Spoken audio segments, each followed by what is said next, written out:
COVID-19 has transformed how we do things and raised issues in the family. Like a tea bag immersed in hot waters, the stress and daily pressures of our life often bring out the issues and flavors within us. I'm not sure during the past few months, has your relationship with your family members become closer or further apart? Being in a 3-generation family of 6, we were tested during these stay-home periods. We had to juggle with work, household and parenting demands, and we also had to look into the extra care of our elderly parents who were not able to go about their usual chores. During these confined days, tempers flared, quarrels intensified with the loss of personal space and being stuck together 24/7.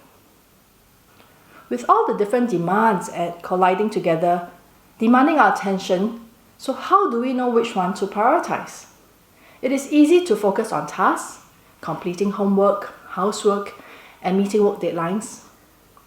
But I'm not sure if sometimes we get the task accomplished at the expense of our relationship with our family members. Have we screamed or shouted at our family members to get them to do what we want them to do? Or we have brushed them aside, when we are busy doing our work and they want to talk to us.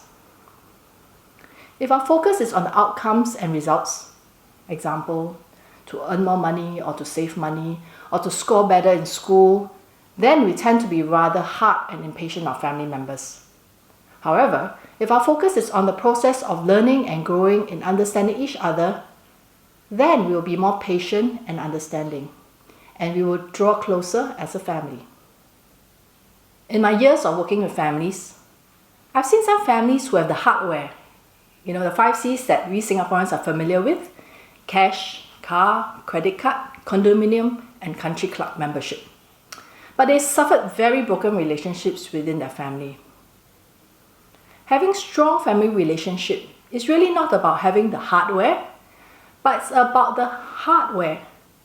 When we feel that we are connected with each other, we are more willing to go the extra mile for one another. Let me introduce the 5 C's that can help strengthen your family relationships during this period. The first C, commit to build up each other by word and action. I believe everyone hopes to have a home where they can be loved and accepted. However, do we have a culture of honor at home, or is there always a power struggle or mistrust among family members? Is home a safe place where we can be vulnerable and grow in confidence, or is it a place where we always have to be on our guard against attacks from one another? We need to recognize that our family is like a team that has different strengths and weaknesses. We need to discover and value the unique abilities of each member. In our speech, do we use words to rub salt into the wound or choose to help them overcome? If your son is struggling with his studies or work, do you call him names like, "Oh, you're so lazy, useless," instead of encouraging and motivating him? Or when our spouses loses his or her temper, do we blame him or her, or we help him or her calm down? We often demand and expect family members to help us out. Can you look after the children? Can't you see that I'm very busy? But can we share our need and appeal for them to support us instead? Our choice of words makes a whole world of difference. I'm really going through a stressful period at work, and I would really appreciate if you could help me with the children's homework and take care of that for me. One thing I find helpful to strengthen relationship is to do little kind deeds for each other. It can be as simple as buying breakfast or doing the chores. It helps us affirm the commitment and to build the relationship and provide support in practical action. A good habit that we have in our house is to express appreciation to one another. It is as simple as thanking the person for cooking dinner or running an errand for us. Research has shown that having an attitude of gratitude improves your mental health with a more positive outlook in life. The second C, connect by listening and affirming. We are so used to talking to get things done. Some of us are also good at telling people how we feel. But do we take time to really listen and understand what our family members are thinking or even going through? I once had a meal with a friend and her son at a little eatery. So after the meal, my friend asked her son, "How many drinks do you take?" The son responded, "Why cannot drink more? I'm very thirsty." The mom replied calmly, "I just wanted to know how many cans of drinks to pay for." Obviously, the son thought that his mom was always out to find fault with him, and hence the retort. As you can see, we often judge or respond based on our past experience, and we tend to focus on the negative. So how do we listen and affirm each other? Recently, my mother-in-law would constantly tell us not to go out due to the COVID situation. And if we do, she'll keep reminding us, wear your mask, And we could respond in two ways. One is really to ignore her or tell her, I know already lah, I'm not stupid, I won't get myself sick. And this response will definitely get her very upset because it's very rude and it does not reflect our appreciation of her kindness. We could acknowledge her concern for us and say yes mom, thanks for the reminder. I know you're concerned for us, but we'll be careful and we will take the necessary precaution. She will feel that her good intentions are well received. When listening, do not feel pressured to have to give answers to all life's issues. Sometimes, we just need to reflect and validate how they feel. Using feeling words like sad, angry, disappointed will help to connect us heart to heart. I remember when I just got married. And there was a day on our way home from work, I was just sharing my husband a problem that I had at work.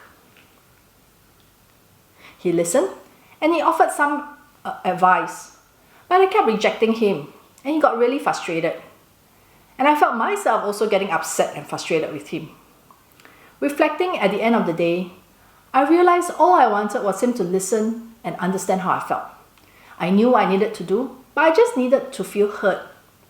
So with that, I shared with my husband to affirm his good intentions that he really wanted to help me, but to help him understand that what I really needed at that moment.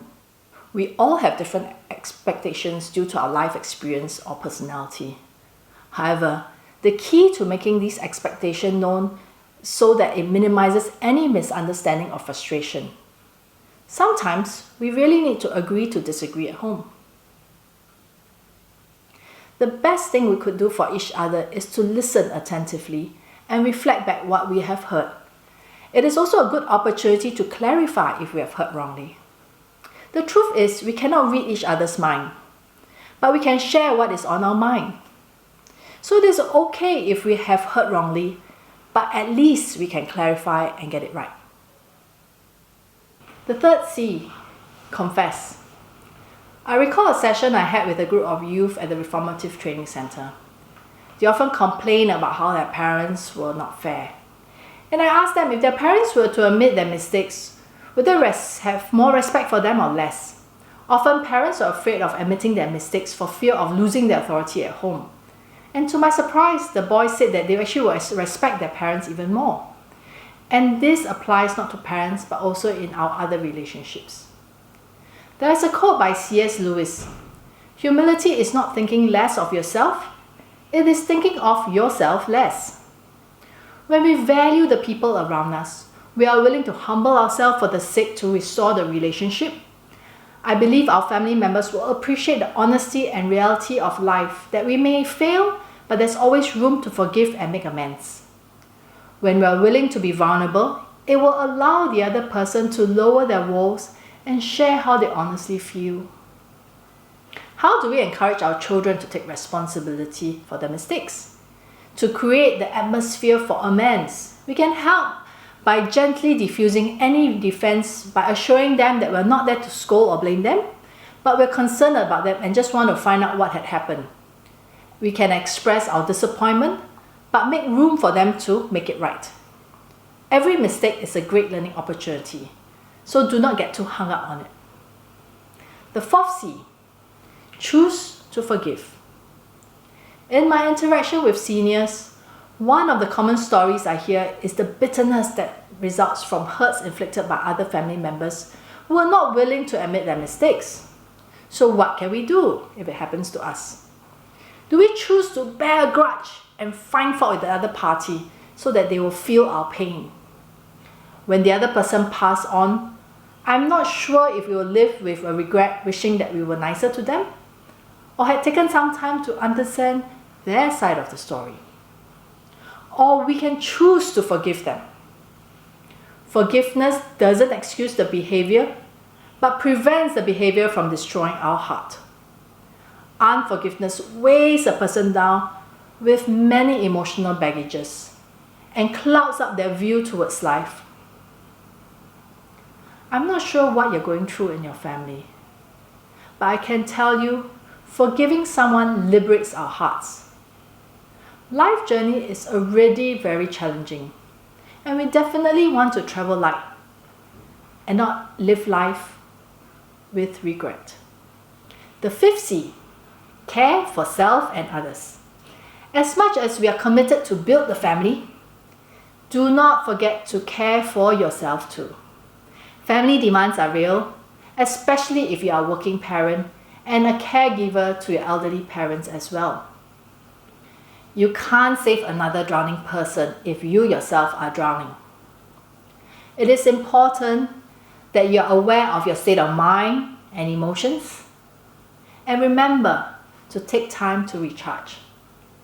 In my own personal experience, when I'm tired, hungry, or stressed out, I tend to be very impatient with my family members. There's a saying that goes, a hungry man is an angry man. At times, we need to learn to say no and ask for help. Make time to rest and reflect. Sometimes, when we take time to reflect, we are better able to appreciate what we have and remember what is important for our family. Just as my earlier example where I shared a problem at work with my husband, and I was actually quite angry with him for not, giving me what I need. But when I took time to reflect, I realized that he was just trying to be helpful, and I needed to tell him what I really needed at that point of time. Finally, when I was working in prison, I would often hear offenders share that they will change when they get married. However, unless they change their lifestyle and attitudes, nothing can change them. The only person we can change is ourselves. The storms and trials of life will come, but do we choose to stand with our family or tear it apart with our responses and action? I hope that these 5 C's will give you some handles to strengthen your family relationships. Regardless where your family relationships may be right now, may your hard works be like this fragrant cup of tea that refreshes and warms those around you. God bless.